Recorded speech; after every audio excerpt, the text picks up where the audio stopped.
welcome back to the channel. Today I'm going to show you how I make my stuffed spaghetti squash. This is something I've made for my kids since they were really little. They're all adults now. And it was always a really easy way to sneak vegetables in on my kids. So now as adults, they still enjoy this. And it is that time of year. Gardens are popping and, farmers markets are too. So if you don't have a garden, go support your local, farmers at the farmers market. You can see I've already cleaned 3 of them. If you've been on my channel for any length of time, you know I enjoy having leftovers the next day, so I'm making more than I need. Each spaghetti squash makes 2 servings. I'm going to show you how I do this. Some people will cut theirs long ways. I prefer smaller portions, so we cut it midway. I guess it's the same amount. It just looks cute. It's like its own little bowl. I'm going to cut it down the middle, but before I do that, I washed them, and I'm going to use a paper towel because these guys are slippery. And I'm going to trim just a little bit of the stem end and the back end, the blossom end, off so that this will sit flat like these, like a bowl when it's finished. So with a very, very sharp knife and very carefully, just trim the ends off just a little bit.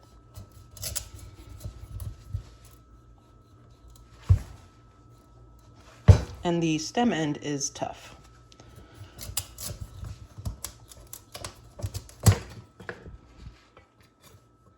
Doesn't have to be perfect, just enough so that when you cut it in half, that end will sit up. You're gonna do the same thing to the blossom end. And if I didn't say it, make sure you wash your spaghetti squash. You don't know how many hands these things have passed through before they got to you.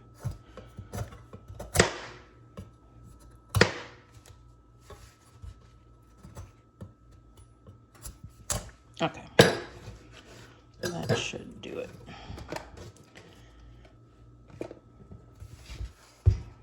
Yep, so now I'm just gonna split it in the middle, or as close to the middle as I can get it. Try not to lose a finger here.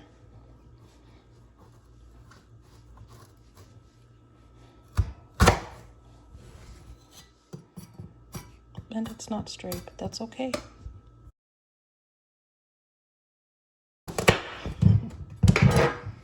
All right, so to clean these out, just get you a trash bowl and a big spoon. Put your finger on the back of the spoon, and you're gonna scrape the inside of it. You don't wanna take away the fleshy part of it, but you wanna use enough force to peel up the seeds and all their little fibrous bits. It's kind of like gutting a pumpkin, just not nearly as messy. All right. So once you've got all your seeds out, then the next step is super simple. And if you have chickens or turkeys or ducks, give these scraps to your birds. They love these things.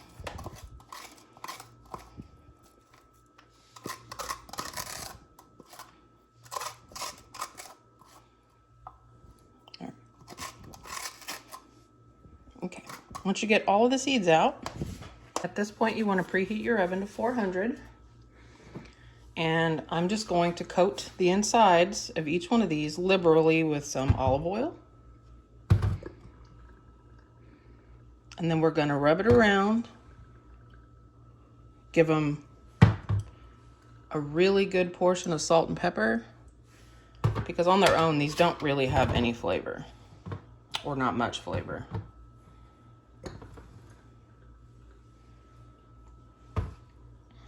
Bet I cannot fit all of these on one pan, but I sure am gonna try. Once we've done that, we're gonna turn them upside down, and we're going to roast them in the oven at 400 degrees for about an hour. We want these to get super soft, and they are very dense, so they do take a while to get soft. Just go around the inside. You can use your hand. I'm trying to keep my hand clean so that I can use my salt and pepper without making a mess.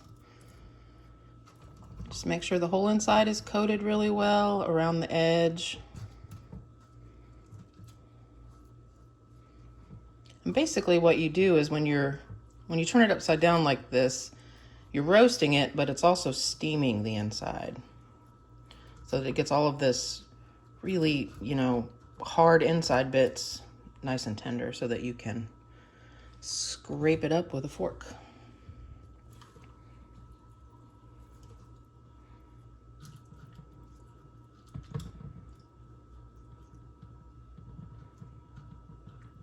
Alrighty, now salt and pepper. Use as much or as little as you like. I'm gonna go kind of heavy because, as I said, these really don't have a ton of flavor on their own, and that's what's so great about it. When you feed it to your children, it just absorbs whatever you fill it with. And who doesn't need to sneak more vegetables into their family? My family, they're not picky, but unless I, say, don't forget to get you a serving of veggies, they will just pass right on by when they make their plate, excuse me. Okay, kosher salt.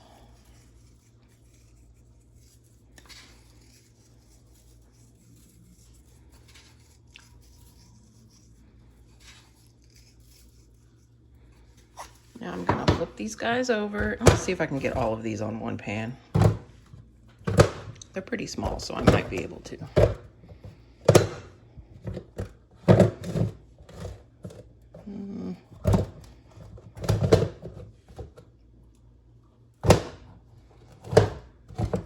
There we go. All right, into the oven, 400 degrees for 1 hour.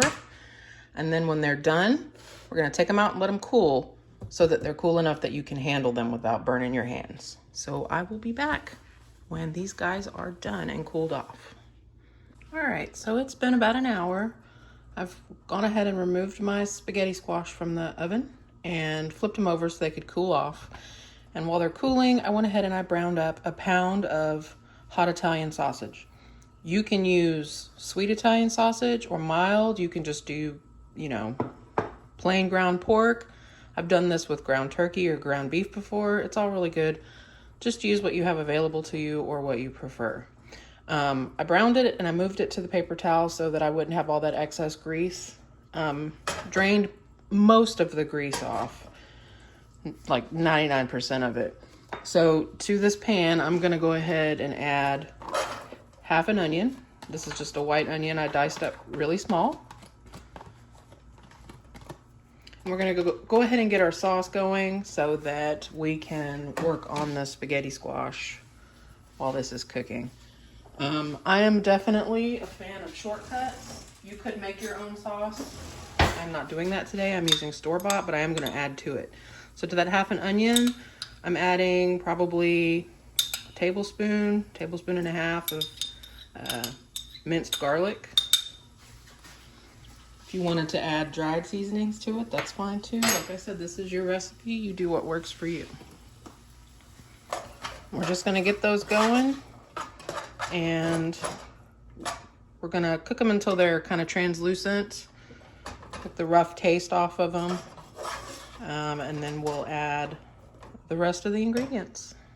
While the garlic and the onions is cooking down, I'll go ahead and show you the rest of this. This is about 2 cups of spinach that I just rough chopped into smaller pieces. You can use baby spinach if you like. Like I said before, you can use dried seasonings if you like. I happen to have some fresh herbs, so I'm just gonna add a little bit of fresh basil out of my herb garden. Just chop it up a little bit.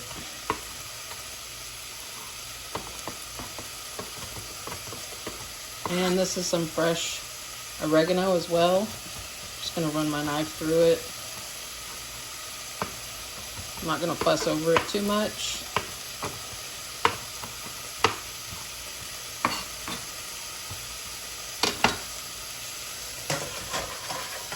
Make sure you're stirring your onions and your garlic every so often so that they don't burn.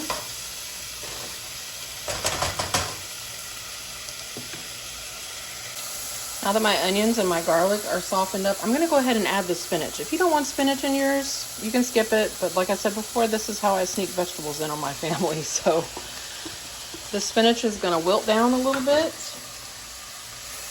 And then I'm going to take my store-bought, just plain Jane spaghetti sauce, and I'm going to add it to it with a little bit of red pepper flake and our herbs that we chopped up. And I'm just going to let this simmer while we get the rest of it going. All right. Like I said, nothing fancy, just regular old store-bought sauce. And I need I'm doing a double recipe or close to a double recipe, so I'm going to use at least half of this. Maybe the whole thing. If I have extra, I'll just put it in a bowl and stick it in the fridge or the freezer, and somebody can have spaghetti for lunch one day. So I'm going to turn my heat down a little bit. I don't want this, I already made a mess. I don't want this popping all over the kitchen. I'm going to add, because I like heat, a little pinch of red pepper flakes. Maybe a little more than a pinch.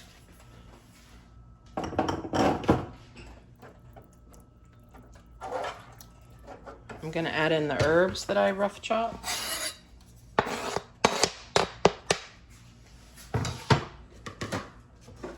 And I'm going to go ahead and add my sausage in.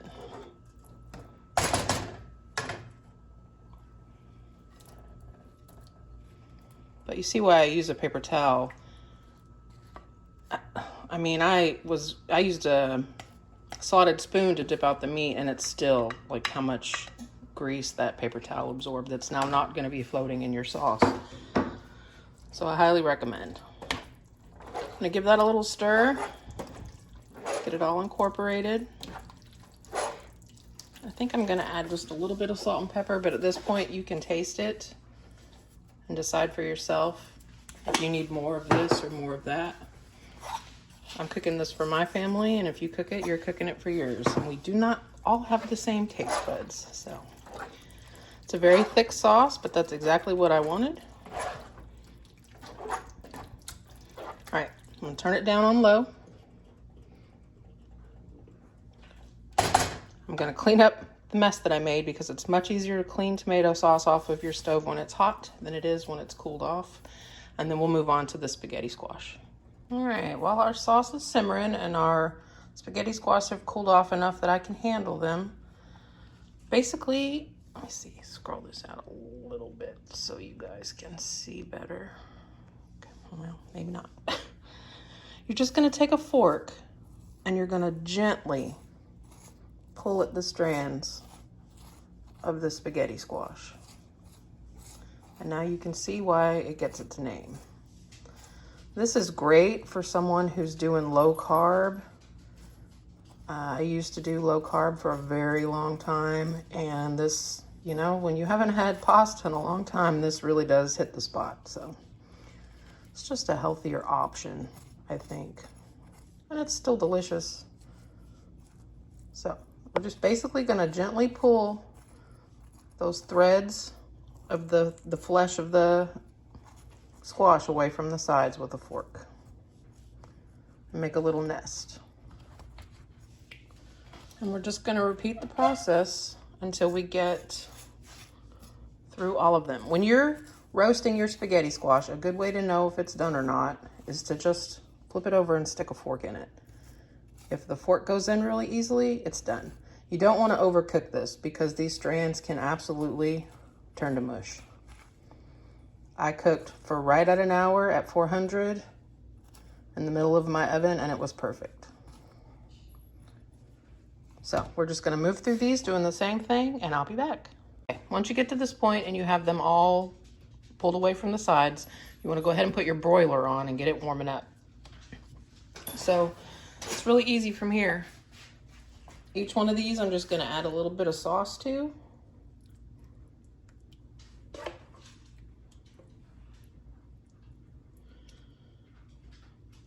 However much you like. It's up to you. When I was a kid, My mom would make the spaghetti squash and then she would scrape it all out into a pan and she would mix it in with the sauce and serve it that way. I've had it where they, it's served like actual pasta with the spaghetti squash on the bottom and then the sauce just poured over the top. But I really like it like this. Something about, the bubbly cheese on the top, It's just tasty. I'm gonna go around and make sure each one of these gets one. Good, decent sized scoop, and then I'll go back and top off the ones that are a little low. I hope you guys can see. I'm working on getting a better setup here in my kitchen. Just be patient with me.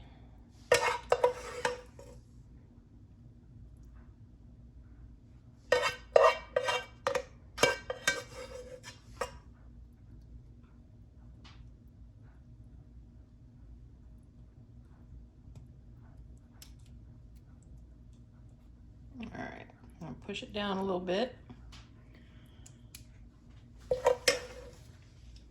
And now all we have to do is just top it with some cheese. You can use mozzarella, Italian blend, whatever you like. I have two different kinds today. This Parmesan Romano Asiago blend was on sale. So I said that sounded really good to me. So that's what we're using. I also have a little bit of low moisture mozzarella as well. So I'm just gonna put a little bit of this, well, maybe a lot of it, I don't know. If you don't like a lot of cheese, don't use a lot of cheese. I'll sprinkle it on top.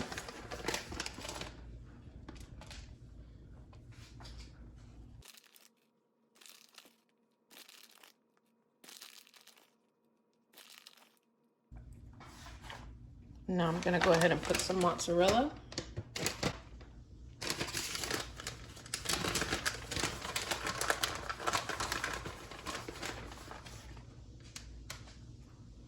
And basically we're just gonna, everything in here is cooked. We're gonna put this under the broiler until the cheese is nice and bubbly, a little bit toasted, and that's it, y'all. I'm gonna serve this to my family tonight with a side salad, and they'll have leftovers for dinner tomorrow, so I can concentrate on other things, and that is lovely. I do like to cook, but I do not like to spend every waking moment in the kitchen. So, when you can make extra, if you don't mind leftovers, make extra. If y'all hear jingling, I have a beagle under my feet. She's catching the little bits of cheese that I drop. Who needs a vacuum when you have a dog? All right, so under the broiler these go. And when they're nice and bubbly, I'll show you what that looks like. I'm just, like I said, serving it with a simple salad. And that is dinner tonight and tomorrow. If you guys give this recipe a try, make sure you leave me a comment in the box below. Let me know what you think. I'll leave the measurements below for making 2 spaghetti squash. Just double it if you want to make more for leftovers. Thank you for watching. Thank you for being here with me this week. And as always, I will see you next week.